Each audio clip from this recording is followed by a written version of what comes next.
बिस्मिल्लाहिर्रहमानिर्रहीम, अस्सलाम वालेकुम नाज़रीन। प्रोग्राम क्रॉसिंग लाइंस में खुशामदीद। मैं हूँ यासिर रशीद।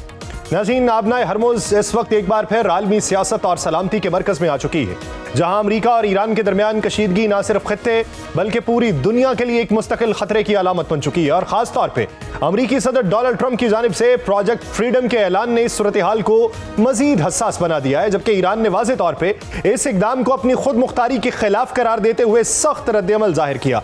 यूं अमरीका और ईरान एक बार फिर आमने सामने खड़े हैं। एक तरफ अमरीकी सदर ट्रंप का ऐलान करदा मंसूबा प्रोजेक्ट फ्रीडम है और दूसरी तरफ ईरान का वाज़े और दो टोक मौक़िफ़ कि आबनाए हरमुज़ उसके कंट्रोल में है। यह महज बयानात का तबादला नहीं बल्कि ताकत, खुद मुख्तारी और आलमी असर रसूख कायम करने की एक गहरी कशमकश है।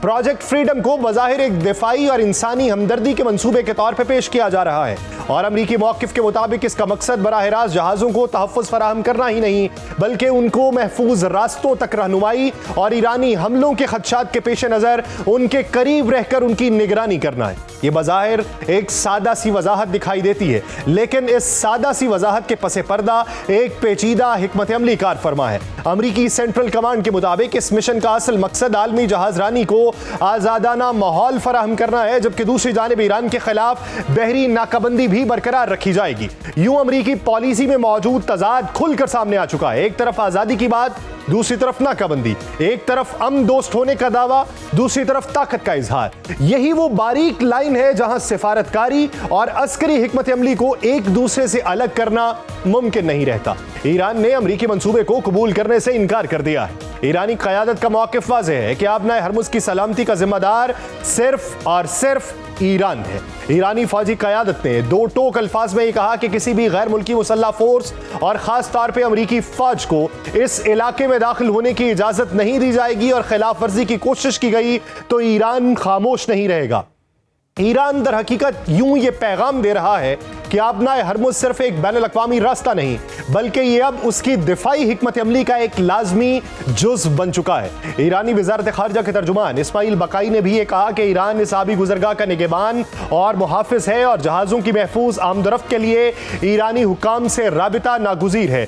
इस कशीदगी का फौरी असर उन सैकड़ों जहाज़ों पर पड़ रहा है जो इस वक्त उस इलाके में फंसे हुए हैं।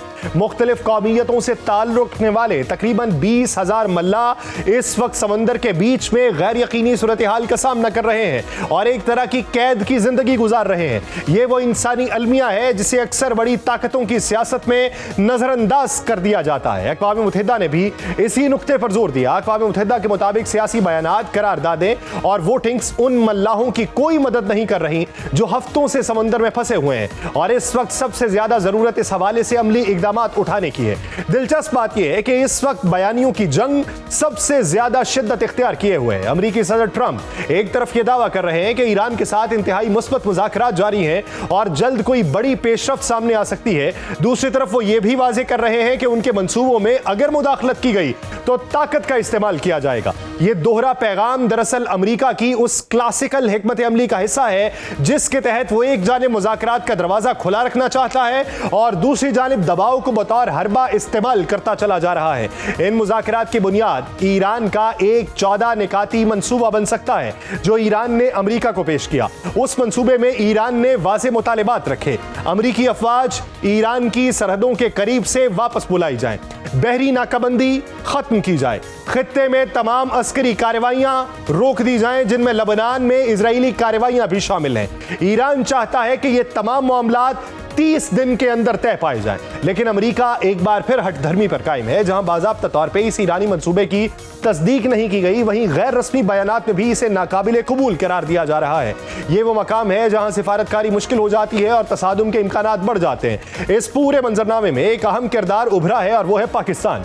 पाकिस्तान इस पूरी सूरत हाल में एक बाएतमाद राबिताकार, एक सालिस और सबसे बढ़ के एक जामिन के तौर पर नुमाया हुआ। ईरान और अमरीका के दरमियान पैगामात का तबादला भी पाकिस्तान के जरिए ही हो रहा है और इस दौरान एक अहम पेशरफ्त यह हुई कि अमरीकी तहवील में लिए गए ईरानी जहाज MV टुस्का के अमले की पाकिस्तान मुंतकली और फिर ईरान वापसी एतमाद साजी के एक अहम कदम के तौर पर देखी जा रही है, जिसके लिए पाकिस्तान ने एक बार फिर पसे पर्दा रहते हुए गरां कदर कोशिशें की हैं। पाकिस्तान के वजीर खारजा और नायब वजीर आजम मोहम्मद इसहाक डार और ईरान के वजीर खारजा अब्बास इराक्ची के दरमियान होने वाली गुफ्तगू ये जाहिर करती है कि खित्ते में पसे पर्दा सिफारतकारी की कोशिशें अब भी जारी हैं और मुकम्मल तसादुम से बचने की कोशिशें की जा रही हैं। लेकिन सवाल यह है कि क्या ये कोशिशें काफ़ी हैं, क्योंकि ज़मीनी हकीकत यह है कि अमेरिका ने प्रोजेक्ट फ्रीडम के तहत खित्ते में 15,000 फौजी एहलकार, गाइडेड मिसाइल डिस्ट्रॉयर और 100 से ज़ायद तैयारे तैनात करने का फैसला किया है। ये सिर्फ निगरानी का मैकेनिज्म नहीं बल्कि एक मुकम्मल अस्करी मौजूदगी है, और जब ऐसी ताकत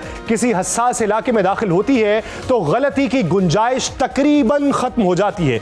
दूसरी जानिब आबनाए हरमुज़ में किसी भी किस्म की रुकावट आलमी मईशत के लिए बराह रास्त खतरा है। तेल की कीमतें, सप्लाई चेन और सनती पैदावार के लिए आबनाए हरमुज़ का खुला रहना जरूरी है, और यही वजह है कि यूरोप भी इस सूरत हाल पर गहरी नजर रखे हुए है। जर्मनी के वजीर खारजा ने ईरान से मुतालिबा किया कि वह आबनाए हरमुज़ को खोले और अपना जौहरी प्रोग्राम तर्क करे।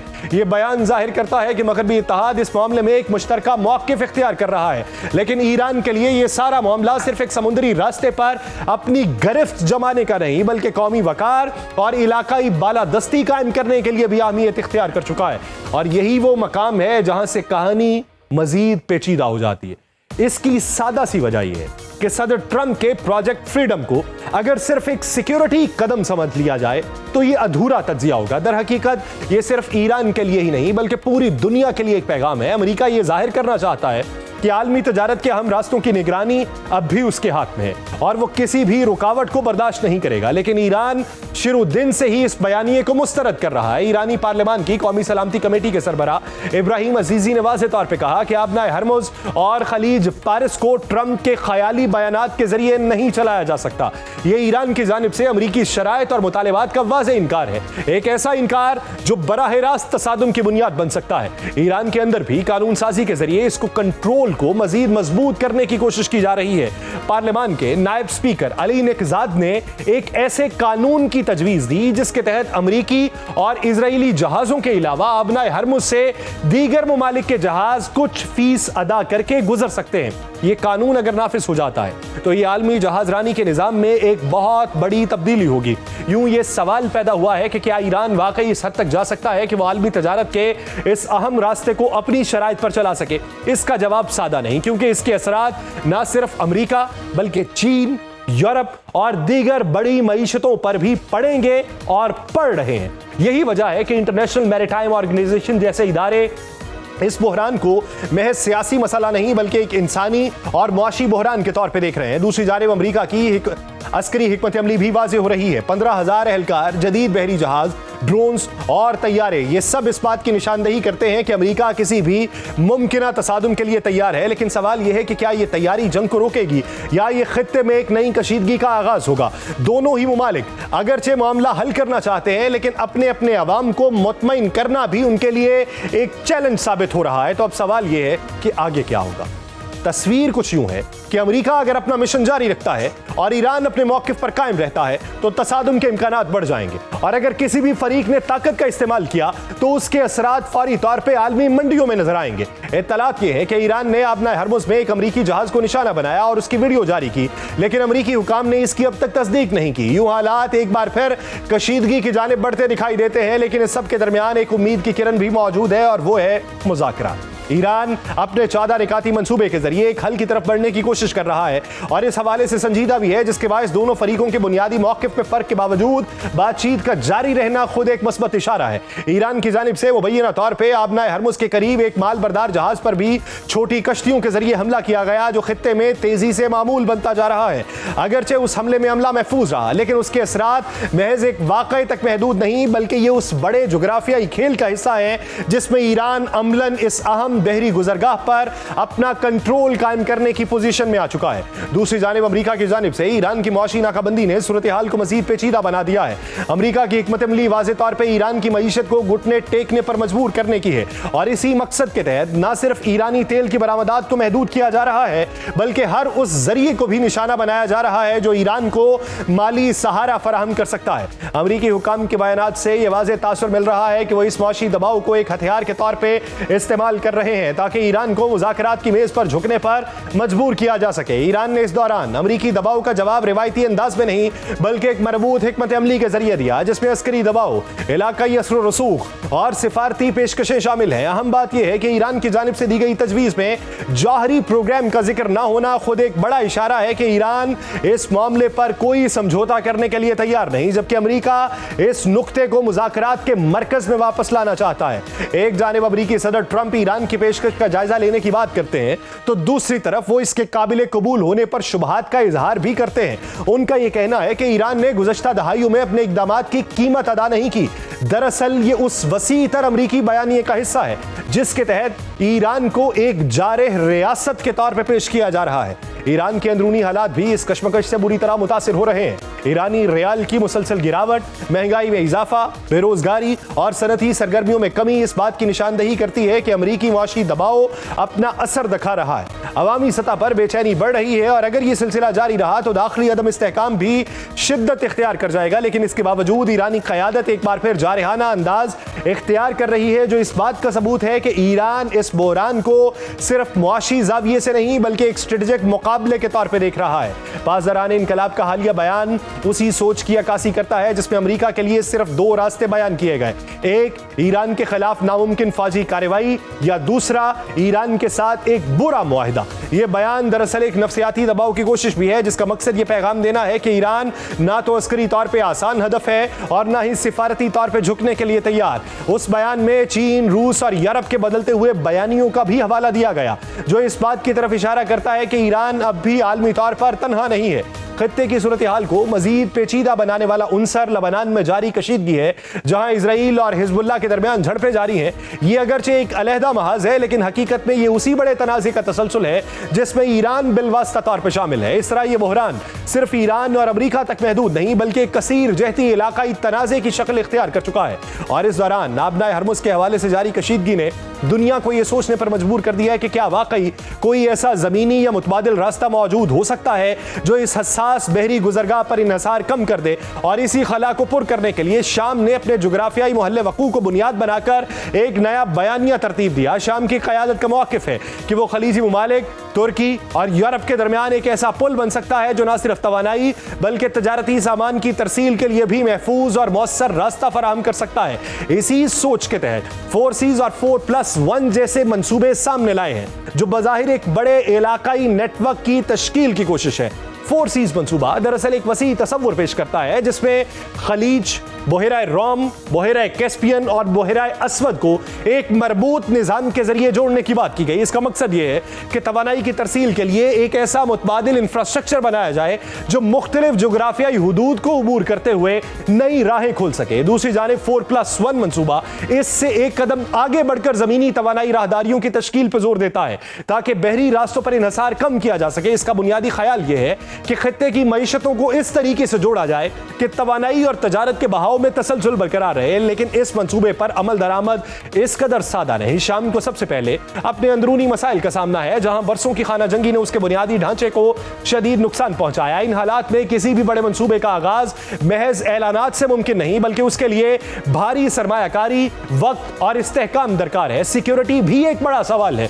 जब तक शाम अपने मुख्तलिफ इलाकों में मुकम्मल कंट्रोल और अमन अमान कायम नहीं करता, बैनुल-अक़वामी सरमायाकार इस तरह के मंसूबों में सरमाया लगाने से हिचकिचाते रहेंगे। इसके अलावा इदारा जाती कमजोरियां, बदउनवानी और हुक्मरानी के मसाइल भी ऐसी रुकावटें हैं जो किसी भी बड़े इक़्तिसादी मंसूबे को मुतासिर कर सकती हैं। इस पूरे मंसूबे का मुआशी पहलू भी कुछ अहम नहीं है। अंदाजों के मुताबिक इन मंसूबों पर दसियों अरब डॉलर लागत आएगी और कोई एक मुल्क इस बोझ को अकेले बर्दाश्त करने की पोजीशन में नहीं। इसके लिए कसीर मुल्की ताउन जरूरी होगा जो खुद एक पेचीदा अमल है क्योंकि हर मुल्क के अपने मफादात और तरजीहात होती हैं। यूं मजमूई तस्वीर में शाम की तजवीज़ एक अहम लेकिन पेचीदा इम्कान के तौर पर सामने आई। एक तरफ ये खित्ते को नए मुआशी मौके फराहम कर सकती है और आबनाए हरमुज जैसे हसास रास्तों पर इन्हसार कम करने में किरदार अदा कर सकती है, लेकिन दूसरी तरफ जमीनी हकायक, सियासी अदम इस्तेहकाम, माली मुश्किलात और इलाकाई रकाबतें इसे एक मुश्किल हदफ बना देती हैं।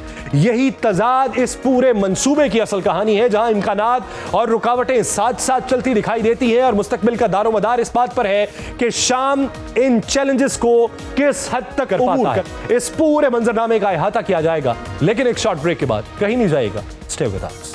ब्रेक के बाद खुशामदीद नाज़रीन, इस पूरे मंजरनामे का अहाता करेंगे जिसका तज़किरा इब्तदाई के अंदर हुआ।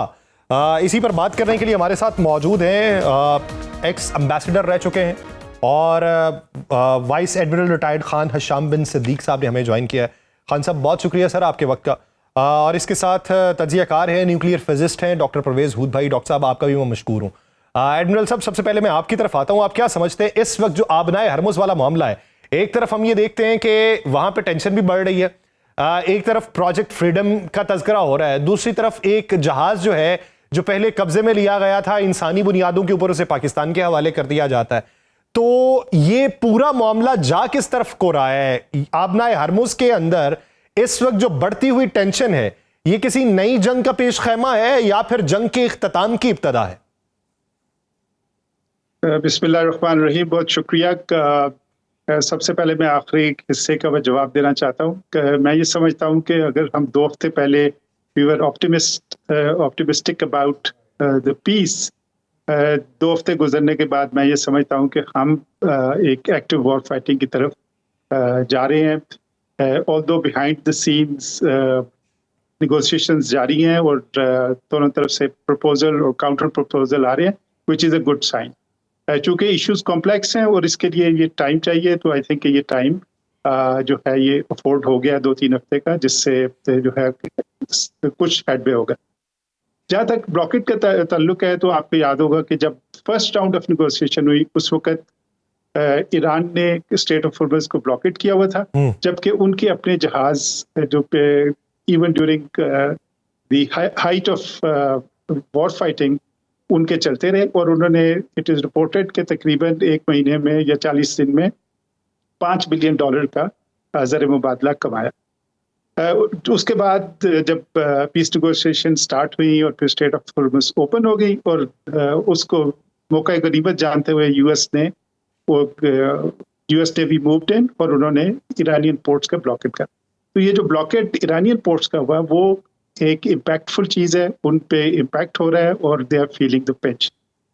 जबकि यूएस प्रेसिडेंट ने इस ब्लॉकेट को ना सिर्फ स्टेट ऑफ हॉर्मुज़ में बल्कि पूरे इंडियन ओशन में ईरानियन शिप्स के को उन्होंने ना सिर्फ सर्च कर रहे हैं बल्कि उनको जहां पॉसिबल है वो कैप्चर भी कर रहे हैं। तो वो एक शोकेस के तौर पे प्रेसिडेंट ट्रम्प पिछले 2 हफ्ते से वो कह रहे हैं कि जी यूएस नेवी ने पूरी मैरीटाइम एरिना में कंट्रोल हासिल कर लिया हुआ है और ईरान जो है वो इस ब्लॉकेट की कीमत अदा कर रहा है। तो अभी सूरत हाल ये है कि दोनों साइड्स ने पहले ब्लॉकेट किया हुआ था। मैं ये समझता हूँ कि दोनों साइड्स में एबिलिटी है कि इस स्ट्रेट को ब्लॉकेट कर सकें और डिसरप्ट कर सकें, जबकि दोनों साइड्स में ये एबिलिटी नहीं है कि इसको मुकम्मल तौर पर ओपन कर सकें। ब्लॉकेट चूँकि एक एक्ट ऑफ वॉर है, तो अभी थैंकफुली अभी कोई एक शूटिंग वॉर नहीं हुई। सिचुएशन बड़ी फ्लूइड है। एक तरफ से क्लेम हो रहा है कि जी शिप्स टारगेट हुए हैं यूएस नेवी के, दूसरी तरफ सेंटकॉम कह रही है कि जी वो टारगेट नहीं हुए। तो एक सिचुएशन मैं ये समझता हूँ प्रिकेरियस है, डेंजरस सिचुएशन है। अगर ये कोई एक्टिव वॉर फाइटिंग होती है या कोई मिस कैलकुलेशन होती है या मिस एडवेंचर होता है, तो मैं ये समझता हूँ कि खित्ता एक कैटास्ट्रॉफ की तरफ जा सकता है, एक रीजनल कॉन्फ्लिक्ट इख्तियार कर सकता है, क्योंकि ईरान के पास अभी ये कैपेसिटी है कि वो इस मिलिट्री एक्शंस को कंटेस्ट कर सके।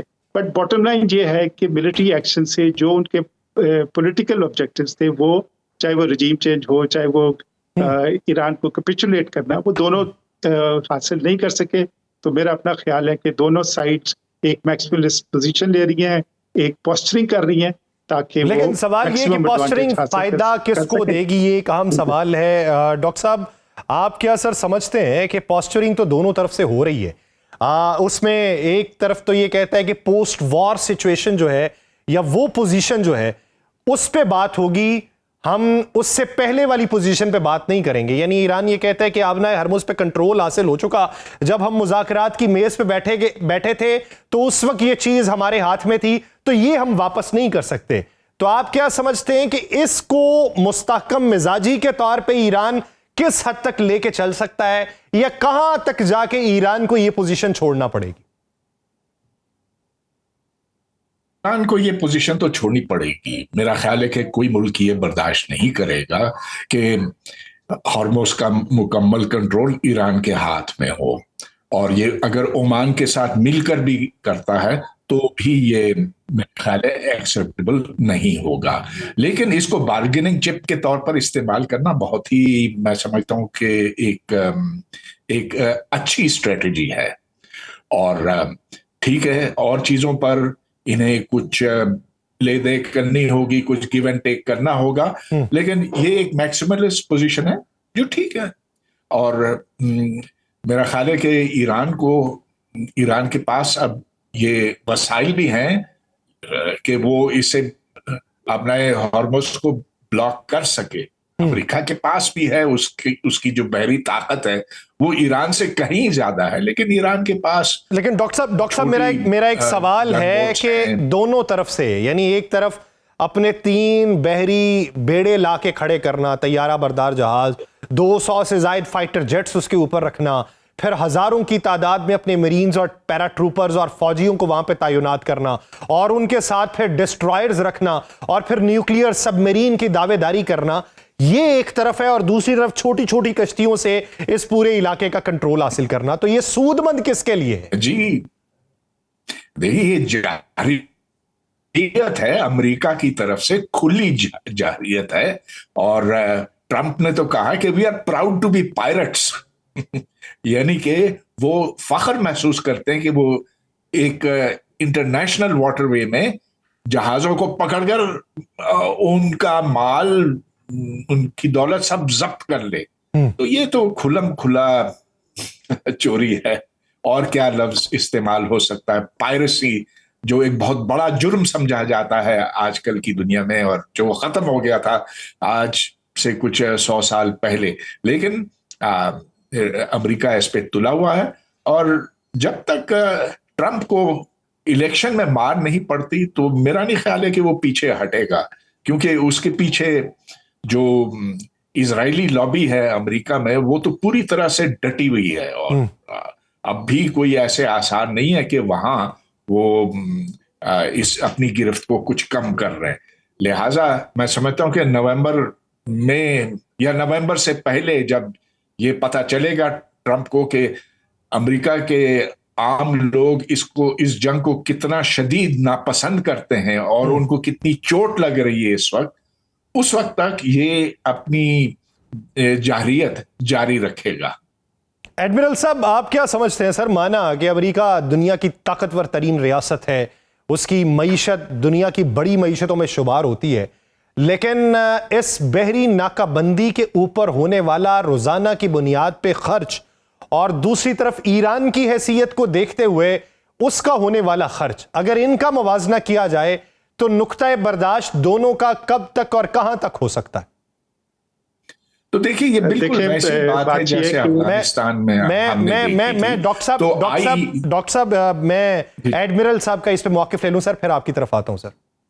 जी जी जी जी जी जी जी एडमिरल साहब, जहां तक फैक्ट्स ऑन ग्राउंड में, US still remains the largest economy in the world.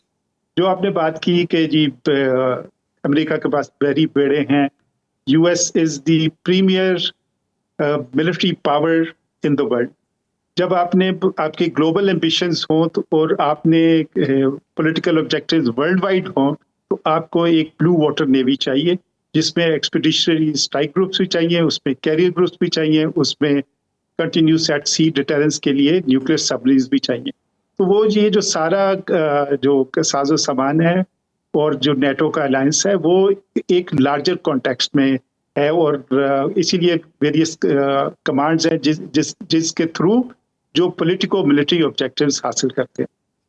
जब ये अमेरिका ने ये फैसला किया कि हमने अपने political AIIMS through use of military force करने हैं, तो उसकी उन्होंने एक कॉस्ट कैलकुलेट की होगी, कोई कैंपेन प्लानिंग की होगी। जो उनकी इरादा था कि 3-4 दिन में, हफ्ते में ईरान सबजुगेट हो जाएगा और उनकी जो ईरानियन विल है वो ब्रेक हो जाएगी और वो हमारी टर्म्स पे पीस को निगोशिएट करेंगे, वो नहीं हुआ।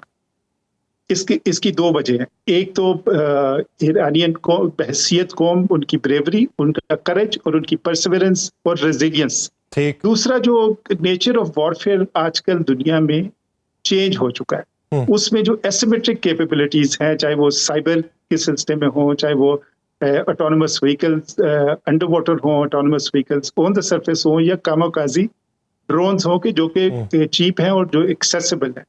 तो ये हमेशा से दुनिया में ये होता रहा है कि चाहे वो वियतनाम हो, चाहे वो अफगानिस्तान हो, कि एक preeminent military power versus a ragtag force ने उसको इवेंचुअली डिफीट कर दिया। ठीक। जो डॉक्टर परवेज सूद भाई ने कहा कि ये अमेरिका इस जंग में दो मकासद के तहत आया था कि चेंज ऑफ रजीम और ईरान को मिलिटरीली इतना पेन या डिस्ट्रक्शन करना कि वो न्यूक्लियर पे और दूसरे इश्यूज पे जो वो काम कर सके। और इस आई थिंक उन्होंने बिल्कुल सही कहा कि it was at the behest of Israel, जिनका एजेंडा एक ग्रेटर इजराइल का है, और दे सी के अगर ईरान की थ्रेट न्यूट्रलाइज हो जाती है तो इस खत्ते में उनकी कंप्लीट हेजमनी हो जाती। तो इसलिए मैं ये समझता हूँ कि एक मिलिटरीली एक स्टेलमेट सी सिचुएशन है। द कॉस्ट ऑफ वॉर आपने जिक्र किया, official figures $25 billion, unofficial figure anything between 50 to 100 billion dollars का जो। उसके अलावा जो वॉर स्टॉक्स तकरीबन 50% of the patriot missile consume हो गए और बहुत सारी चीजें। लेकिन यूएस नेवी या यूएस का एक ट्रेडिशन रही है कि वो अपनी कॉन्फ्लिक्चुअल सिचुएशन में और वॉर में अपने मिलिट्री इंडस्ट्रियल कॉम्प्लेक्स को रिवाइव करते हैं। जैसे कि आपने अभी देखा होगा कि $8.6 बिलियन का डील ऑलरेडी हो चुकी है, और उसके बाद जितनी भी वॉर कॉस्ट होगी they will be paid by some of the regional countries in the जैसे कि उनके allies जो है वो उनकी तरफ से ही होगी और उनके साथ ही अगली डील बनाई जाएगी। डॉक्टर साहब जी, आपसे इस बारे मौक़िफ़ जानना चाहूंगा। यही सवाल है कि ये कॉस्ट दोनों अतराफ में बर्दाश्त करने की सकत कहां तक है? एडमिरल साहब ने बिल्कुल सही कहा कि अमेरिका को बहुत महंगा पड़ रहा है, लेकिन ईरान को भी बहुत महंगा पड़ रहा है, इसलिए कि अब तक कोई 13,000 टारगेट्स अमेरिकनों ने ऐसे हदफ उन्होंने उन पर हमला किया है। और हम देखते हैं कि तेहरान में और पूरे ईरान में हजारों इमारतें तबाह हुई है, कोई 2,500 ईरानी हलाक हुए हैं, जबकि अमेरिका का नुकसान माली तो हुआ है, खर्चा तो होता है बहरी बेड़े लगाने के लिए, उस पर जरूर आपको तेल खर्च करना होता है, बहुत कुछ उस पर खर्च करना होता है, लेकिन जाने उनकी कम गई हैं, कोई 18-20 और कोई 200-250 जख्मी हुए हैं। लिहाजा जो नुकसान ईरान को पहुंच रहा है वो बहुत ज्यादा है। ईरान के पास एयर डिफेंसेस भी नहीं है, या कम से कम बहुत कम है। लिहाजा ये तो ठीक है कि दोनों तरफ नुकसान हो रहा है, लेकिन ईरानियों ने जो हिम्मत दिखाई है वो और किसी मुल्क ने मां सिवाय वियतनाम के ऐसी हिम्मत नहीं दिखाई है। सुपर पावर का मुकाबला किया है, सारे दूसरे अरब ममालिक अमेरिका के सामने लेट गए हैं, बल्कि उनके इत्तेहादी बन गए हैं। अमेरिका के फौजी अड्डे उन मुल्कों के अंदर हैं, और अब ईरान के पास जो सबसे बड़ा हथियार है, जो सबसे बड़ा वसीला है, वो ये कि वो उन अड्डों के ऊपर हमला करेगा, इसलिए कि वहां अमेरिकन बैठे हुए हैं। और वैसे तो उनके मिसाइल अमेरिका तक तो नहीं पहुंच सकते, उनके एयरक्राफ्ट कैरियर्स को भी नहीं नुकसान पहुंचा सकते, लेकिन जहां जहां उनके मफादात हैं, जहां उन ऐसी कंपनियां हैं जिनके बहुत बड़े शेयर अमेरिका के पास हैं, तो फिर उधर वो हमला करेंगे। लिहाजा अब देखते हैं कि ट्रंप होश में आता है कि नहीं, कि उसकी जाहिरियत में कोई कमी आती है कि नहीं, ना तो ये सिलसिला चलेगा और ये किसी के लिए अच्छा नहीं होगा। मुझे तो फिक्र ज्यादा ईरान की है, अमेरिका को तो सिर्फ माली नुकसान हो रहा है। तो सर एडमिरल साहब, अगर देखा जाए तो इस वक्त ईरान ने अपने 14 निकाती एजेंडे में जो मिन्हा किया है न्यूक्लियर वाला मामला, उसके पीछे आपको क्या लगता है कि यह भी एक पॉस्चरिंग है, प्रेशर टैक्टिक है, या फिर ये एक अलग मामला है कि वो अब उस बहस में जाना ही नहीं चाहता जिस बारे में बहस बहुत हो चुकी? देखें, मेरे अपने ख्याल में जो क्रिटिकल इशू जो है वो है ही, it centers on nuclear enrichment, और जो उनके पास जो फिसाइल मटेरियल जो कि 60% एनरिच हुआ है, उसका फर्दर डिस्पोजल क्या हो। आपको याद होगा जब JCPOA हुआ, वो तकरीबन 2 साल की नेगोशिएशन थी, 5+1 मुल्क इन्वॉल्व थे, और उसके बाद जो है वो एग्रीमेंट हुआ। मेरा अपना ख्याल है कि ईरान की स्टेटेड पोजीशन भी यही है कि वो एनरिचमेंट करना चाहते हैं पीसफुल यूज के लिए, जो कि अंडर द NPT अलाउड है, और जो इन द करंट रेगुलेशन तकरीबन 20% तक अलाउड। मेरा अपना ख्याल है कि वो एक रिजॉल्वेबल इशू है, वो एक टेक्निकल इशू है, इसलिए उसके लिए एक डिटेल डिस्कशन कि उसकी मॉनिटरिंग कैसे होगी, IAEA की इन्वॉल्वमेंट चाहिए। तो इसके लिए वो इट मेक सेंस कि एक ऐसा कॉम्प्रिहेंसिव एग्रीमेंट हो जो कि दोनों साइड्स को एक्सेप्टेबल हो। मेरा नहीं ख्याल कि ईरान कंप्लीटली अपनी एनरिचमेंट फोरगो करेगा, मे भी कोई कुछ सालों के लिए मॉनिटरिंग कर दे। लेकिन उसकी जो फ्लिप साइड है कि what is on the table for Iran, जब तक उनके assets, large portion of assets unfreeze नहीं होते और उन पे सैंक्शंस लिफ्ट नहीं होती, जो अगेन एक टेक्निकल इशू है, क्योंकि उसमें यूएन सैंक्शंस हैं, उसमें बायलैटरल सैंक्शंस हैं, उसमें EU की सैंक्शंस हैं, and so on and so fourth. तो इन दोनों जो की इश्यूज हैं वो उसके लिए टाइम चाहिए। मेरा अपना ख्याल है कि स्टेट ऑफ हॉर्मज़ जो है वो as per international law it must return to the original condition as it was, कि ताकि इनोसेंट पैसेज, एक right of navigation, right of passage for the international community वो हो। तो that is the only long lasting. अब इस खित्ते में दूसरे स्टेक होल्डर्स भी हैं जो अरब्स हैं और ईरानियंस हैं। ज्योग्राफी ऐसी है कि दोनों साइड्स, और स्पेशली मैरीटाइम एरिना में, जब तक कोऑपरेट नहीं करेंगे, कोएग्जिस्ट नहीं करेंगे, ये प्रॉब्लम जो है वो कंटिन्यू करेगा। मेरा अपना ख्याल है कि जब दूसरे 2 की इश्यूज पे कोई एग्रीमेंट हो जाएगा तो ये स्टेट ऑफ हॉर्मज़ वाला काम जो है, ये दूसरे 2 इश्यूज के ऊपर अगर कोई बात हो जाएगी तो फिर स्टेट ऑफ हॉर्मज़ वाले मामले के ऊपर जो है बात आसानी से हो सकती है।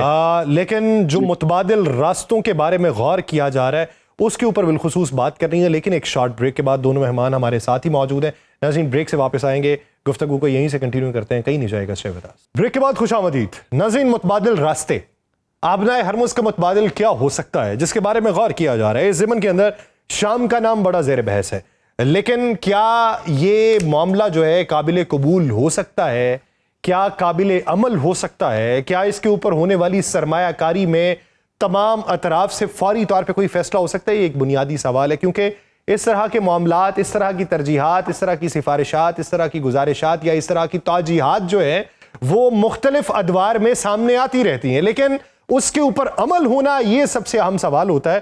तो मैं इस ज़मन के अंदर डॉक्टर साहब आपकी तरफ आना चाहूँगा। परवेज साहब, ये सर बताइए कि 4Cs ऑप्शन की बात हो रही है या 4+1 की बात हो रही है कि ज़मीनी रास्ते भी बनाए जा सकते हैं इसकी तरसील के लिए, या 4 समुद्री रास्तों को मिलाया जा सकता है, एक मरकज़ बनाया जा सकता है और उस मरकज़ का नाम शाम बन के सामने आ रहा है। तो क्या आप ये समझते हैं कि ये काबिले अमल है, या फिर ये एक सेकंड ऑप्शन हो सकता है, एक दिमागी इख्तरा तो है लेकिन इसके ऊपर अमल मौजूदा दौर में नहीं हो सकता? फिल वक्त तो ये नहीं हो सकता, इसमें तो बहुत साल लगेंगे। इसकी अब तक तो कोई मंसूबा बंदी भी नहीं हुई है, किसी ने इसके बारे में सोचा भी नहीं था। और मैं समझता हूँ कि इस वक्त जो हॉर्मुज़ का मसला है ये उसके बहुत बाद की बात है। हाँ, अगर ईरान ये कहता है कि वही कंट्रोल करेगा हॉर्मुज़ को, तो फिर GCC ममालिक उसके बारे में सोचेंगे, लेकिन उसको अमली जामा पहनाना ये तो शायद 10 साल की बात हो। आखिर इतनी जल्दी नए रास्ते नहीं तैयार हो सकते, कोई सुएज कैनाल तो आप नहीं बना सकते यहाँ हम्म, पर। हम्म। लिहाजा फिल वक्त तो ये एक मैं समझता हूँ कि ख्याली परवाज है। आपके नज़दीक ये ख्याली परवाज है। एडमिरल साहब, सर आप क्या समझते हैं कि एक मुतबादिल ऑप्शन दे दिया जाना, ये एक तो नफ्सियाती तौर पे भी दबाव के तौर पे होता है कि देखें जी, अगर आप ये करना चाह रहे हैं और मुस्तकबिल के लिए करना चाह रहे हैं तो हम तो ये भी कर सकते हैं, फिर आप इस हिस्से को लेके बैठे रहिएगा। लेकिन दूसरी तरफ अगर इसको एग्जीक्यूट करना हो तो ये कितनी अशकाल में एग्जीक्यूट हो सकता है? देखें, मेरा ख्याल जो ये शाम वाली बात है, बिल्कुल डॉक्टर बुध भाई ने बिल्कुल सही कहा, बिल्कुल ख्याली परवाज है। क्योंकि आपको फैक्ट्स ऑन ग्राउंड्स देखें, जो स्टेट ऑफ हॉर्मुज से जो ऑयल आ रहा है उसकी चाइना की डिमांड तकरीबन 37% वहां से यहाँ से मीट होती है। तकरीबन इंडिया जो है 53% यहाँ स्टेट ऑफ हॉर्मुज पे रिलाई करता है फॉर इम्पोर्ट। इसी तरह जापान, इसी तरह कोरिया। तो इसका मतलब ये है कि सारे जो कंज्यूमर्स हैं वो लार्जली वो ईस्टर्न साइड पे। तो क्या कहते हैं, तो एनी सोल्यूशन विच टेक्स ये वाला oil through some means to the west does not serve the purpose. वो तो और लंबा रूट है। इसके लिए जो most plausible option at this time मेरे अपने ख्याल में है कि पाकिस्तान अगर गवादर में एक पेट्रोकेमिकल कॉम्प्लेक्स जो कि सऊदी अरेबिया ने हमें 2017 में ऑफर किया था, और एक स्ट्रेटेजिक फ्यूल रिजर्व्स हम बना लें तो हम बहुत सारा जो ग्लोबल सप्लाई है वो यहाँ से दे सकते हैं। तीसरी अहम चीज आपको देखना चाहिए कि फ्यूचर फॉसिल फ्यूल्स का फ्यूचर क्या है। What will be the shape of energy mix in the world after से 2035 और 2040 at the maximum. Environmental concern और बहुत सारी alternate sources of energy. China ने एक डिपेंडेंस अपनी कम की, नॉट ओनली थ्रू डाइवर्सिफाइंग अपने सोर्सेज, चाहे वो रशिया से इम्पोर्ट्स और इस तरह की चीजें की, बल्कि उन्होंने अपने जो ईवीज इंट्रोड्यूस की और प्लस ऑल्टरनेट एनर्जी जो है वो उस पर काम किया। तो इसी तरह बाकी ग्लोबली भी फॉसिल फ्यूल पे मेरा ख्याल डिपेंडेंस जो है वो कम होती जाएगी। सऊदी अरेबिया अपना एक ऑयल फील्ड्स का उन्होंने अक्रॉस सऊदी अरेबिया एक पाइपलाइन बनाई है जो याम्बू से वो 7 मिलियन बैरल्स जो है वो एक्सपोर्ट कर। तो ये काम ओवरनाइट नहीं हो सकता है, इसमें बहुत सारी पॉलिटिकल इम्प्लीकेशंस हैं। सारे लोगों को जहां से ट्रांजिट होना है उनको ऑपरेट करना पड़ेगा। फिर एनर्जी सप्लाईज के अलावा आप देखें हीलियम, इसके अलावा का जो फर्टिलाइजर की सप्लाई, और जो गल्फ कंट्रीज जो कि डिपेंडेंट हैं on import of food and everything under the sun, वो उस पर भी इम्पैक्ट करेगा। तो ये एक, और ये दुबई एक ट्रांसशिपमेंट पोर्ट है, तो ये एक मेजर इशू है, एक ग्लोबल इशू है। तो दोनों साइड, स्पेशली यूएस ये समझता था कि there will be enough international pressure कि जिनकी डिपेंडेंस स्टेट ऑफ हॉर्मुज की सप्लाईज पे है वो ईरान को इतना प्रेशराइज करेंगे कि वो नेगोशिएटिंग टेबल पे आ जाए। लेकिन दूसरी तरफ जो बहरीन नाकाबंदी है, इस ज़मन के अंदर कहा जा रहा है कि ईरान के ऊपर प्रेशर डाला गया। डॉक्टर साहब, मेरा इस ज़मन में आपसे सवाल है, 7,000 किलोमीटर से जायद की बाउंड्रीज है ईरान की, मुख्तलिफ ममालिक के साथ लगती है, शाम के इराक के साथ भी, आज़रबाईजान के साथ भी, 900 किलोमीटर पाकिस्तान के साथ भी, फिर दीगर हमसाया ममालिक और भी पड़ते हैं जिनके साथ लगती है। अब ट्रांजिट रूट एक पाकिस्तान ने दिया हुआ है ईरान को, इसी तरह ट्रांजिट रूट और भी लगे हुए होंगे। तो ये नेवल ब्लॉकेड ईरान के ऊपर किस तरीके से जो है वो प्रेशर डालने का हरबा हो सकती है, और दूसरा ट्रांजिट रूट ईरान को किस हद तक सहूलत दे रहे होंगे? ट्रांजिट रूट देखिए, जैसा कि एडमिरल साहब ने बताया, चाइना का तेल 37% या 40% वो तो ईरान से जाता है, और इसका कोई मुतबादिल रास्ता नहीं है। आप ऐसे नहीं कर सकते कि खुजरात पास तक एक पाइपलाइन बना दें। अलबत्ता अगर पाकिस्तान के थ्रू ये ऑयल पाइपलाइन होता और गैस तो पहुंच गई थी बॉर्डर पे, बलूचिस्तान पे। अगर हम अमेरिका के दबाव में ना आते तो आज गैस हमें मिल रही होती और तेल भी ईरान के के तेल के लिए एक जरिया मौजूद होता। ठीक, ये बात आपकी ठीक है कि नुकसान अगरचे पहुंच रहा है ईरान को, लेकिन उसके पास मुतबादल रास्ते तो काफी ज्यादा है। इराक तो खैर खुद ऑयल प्रोड्यूसर है, इराक को ईरान के तेल की जरूरत नहीं है, और जो दूसरे मुमालिक है वो छोटे कंज्यूमर्स हैं जिनकी सरहदें ईरान के साथ मिलती हैं। अच्छा तो ये होता कि अगर ऑयल पाइपलाइन होता थ्रू पाकिस्तान, अगर वो खैर ना हो सका। अब तो ये है कि इस वक्त और कोई सूरत नहीं सिवाय ये कि हॉर्मुज़ खोला जाए, और यही वजह है कि अमेरिका इस वक्त परेशान है और उसने इतनी बड़ी अपनी फौज वहां खड़ी की हुई है और हर रोज नई धमकियां मिल रही हैं, लेकिन ईरान डटा हुआ है। एडमिरल साहब, सर मेरा आपसे ये सवाल है कि आप क्या समझते हैं कि ट्रांजिट रूट जो ओपन किया सर हमने ईरान के साथ, जिस ज़िमन में डोनाल्ड ट्रंप से भी सवाल किया गया और 2-3 बार सवाल दोहरा के किया गया कि ट्रांजिट रूट ओपन किया है ईरान ने, आपको इल्म है? तो उन्होंने ये कहा कि जी मुझे पता है कि वहाँ के फील्ड मार्शल कितने अजीम हैं, उनके प्राइम मिनिस्टर कितने अच्छे हैं, मुझे सारा पता है। तो ये 2 बार पूछा गया। तो एडमिरल साहब, आप क्या समझते हैं कि हमने ये लूप में लेके ट्रांजिट रूट खोला होगा और इसके मकासद क्या होंगे? देखिए, पहले हमें ये बात समझने की जरूरत है कि कोई भी चीज सी ट्रेड को रिप्लेस नहीं कर सकती। दुनिया में 80% ट्रेड जो है वो सी बोर्ड है, और तकरीबन 150 ममालिक हैं जिनमें कोस्टल जिनके पास कोस्ट लाइन। तो ये तो नामुमकिन है कि किसी भी सी ट्रेड को लैंड रूट्स के जरिए रिप्लेस किया जा सके।